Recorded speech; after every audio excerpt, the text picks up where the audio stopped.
Black fungus या mucormycosis ये एक फंगल इन्फेक्शन है। ये बहुत समय से होता रहा है, लेकिन अब कोविड के बाद से ये बहुत कॉमनली दिखाई दे रहा है।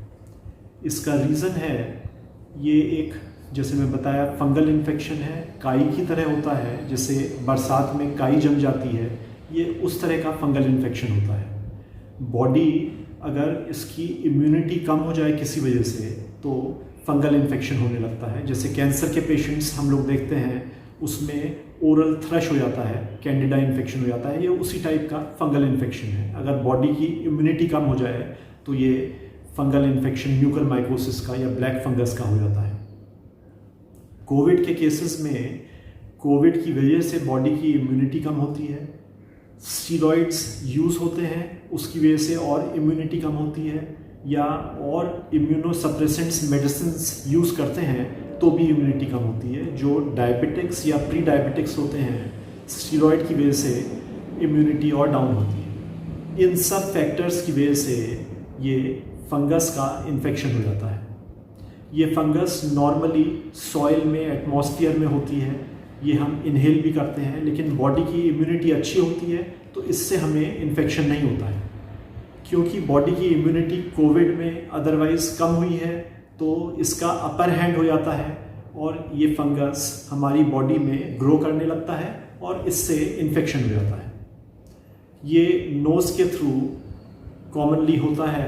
इन केसेस में इसे हम लोग राइनो ऑर्बिटल सेरेब्रल म्यूकरमाइकोसिस बोलते हैं। राइनो मीन्स नोज़ में होता है और फिर ये आई में, ऑर्बिट में स्प्रेड कर जाता है। आई का जो फर्श होता है और जो कैविटी होती है जिसमें आई बॉल होती है, और वहाँ से अगर कंट्रोल ना हो तो ये ब्रेन में पहुँच जाता है, सेरेब्रल। सो ये राइनो ऑर्बिटल सेरेब्रल म्यूकरमाइकोसिस कहलाता है।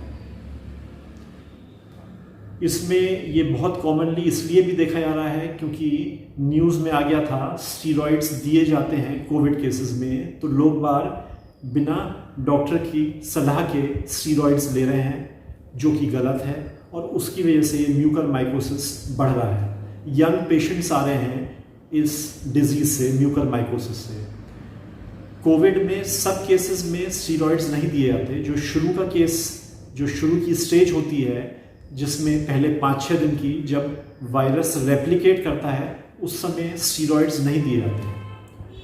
सेकेंड स्टेज में जब इन्फ्लेमेशन ज़्यादा हो रहा है, इन्फ्लेमेटरी मार्कर्स रिलीज़ हो रहे हैं ब्लड में, उस समय डॉक्टर की सलाह से जब ऑक्सीजन लेवल्स हमारे कम हो रहे हैं, लाइक 90 से कम हो रहे हैं, 92, 93 से कम हो रहे हैं, या 95 से कम है, उस समय डॉक्टर की सलाह से तब स्टीरॉइड्स दिए जाते हैं, और जितनी रिक्वायरमेंट होती है उतने ही देने चाहिए।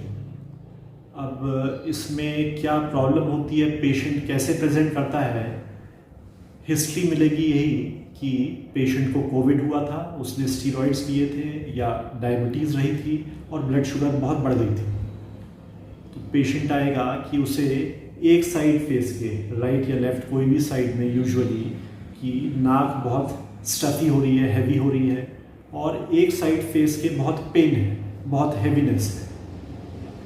कभी कभी आई में सिम्टम्स भी होते हैं, पलक गिर जाता है, टोसिस होती है, या डबल विजन हो जाता है, या दिखाई देना बंद हो जाता है सडनली। एक साइड में पेशेंट को बहुत प्रॉब्लम है तो आपको सस्पिशन होगा, सस्पेक्ट करेंगे। अर्ली डायग्नोसिस बहुत इम्पॉर्टेंट है इन केसेस में। अगर हम लेट हो जाएं तो ये नोज़ के थ्रू और लंग्स में चला जाता है और आई पे चला जाता है, विजन ख़त्म हो जाता है, वो रिकवर नहीं होता है, और ऑर्बिट से फिर ये ब्रेन में पहुंच जाता है, जो कि बहुत लेट हो जाता है। ये चंद घंटों में ही ब्रेन में पहुंच सकता है और तब प्रोग्नोसिस बहुत ख़राब होती है, डेथ रेट या मोर्टेलिटी बहुत ज़्यादा होती है। तो सस्पिशन बहुत इम्पॉर्टेंट है। कोविड के केसेस, ब्लड शुगर बहुत हाई है, स्टीरॉइड्स बहुत लिए हैं, तो एक साइड फेस के बहुत पेन है, हैवीनेस है, और या ब्लैक कुछ डिपॉजिट्स हैं, तो इमीडिएटली डॉक्टर को कंसल्ट करना है, इमीडिएटली देखना है। फ़ौरन जैसे ही डायग्नोसिस बनती है, हम नोज़ चेक करेंगे या माउथ चेक करेंगे, कोई ब्लैक फंगस के डिपॉजिट्स हैं, इशार बोलते हैं उसे, और वरना हम एकदम से सीटी स्कैन या एमआरआई कराएंगे और उसमें डायग्नोसिस कन्फर्म हो जाती है यूजुअली। आई में इसमें पलक गिर जाता है, आई के मूवमेंट्स बंद हो जाते हैं और इसमें दिखाई देना बंद हो जाता है, सेंट्रल रेटिनल आर्टरी ऑक्लूजन हो सकता है। इसमें ट्रीटमेंट के लिए ये पेशेंट्स सब ज़्यादातर कोविड के पेशेंट्स हैं जिनमें ब्लड शुगर बहुत हाई रही है, स्टीरॉइड्स, इम्यूनोसप्रेसेंट्स लिए हैं इन्होंने, तो इसमें इम्पॉर्टेंट है ब्लड शुगर एकदम से कंट्रोल करी जाए। स्टीरॉइड्स ले रहे हैं, टेपर करके बंद करी जाए, फिजिशियन की सलाह से इम्यूनोसप्रेसेंट्स बंद किए जाएं। ये सब चीज़ कंट्रोल होगी तो हमारा फंगस की जो ग्रोथ है वो कंट्रोल हो जाती है। तो इसमें ये सब चीज़ें कंट्रोल करनी है। सस्पिशन बहुत इम्पॉर्टेंट है, अर्ली डायग्नोसिस बहुत इम्पॉर्टेंट है। अगर लेट हो जाते हैं तो इसमें मॉर्टेलिटी रेट, डेथ रेट बहुत हाई है। पेशेंट जैसे ही आएगा आपको सस्पेक्ट करना है इन सब चीज़ों को देखते हुए। एक साइड में हैवीनेस है, सब है, आप नोज़ एग्जामिन करेंगे, ओरल कैविटी माउथ एग्जामिन करेंगे, वहाँ कोई ब्लैक डिपॉजिट्स हैं, इशार फॉर्मेशन है तो सस्पिशन बढ़ जाता है एकदम से।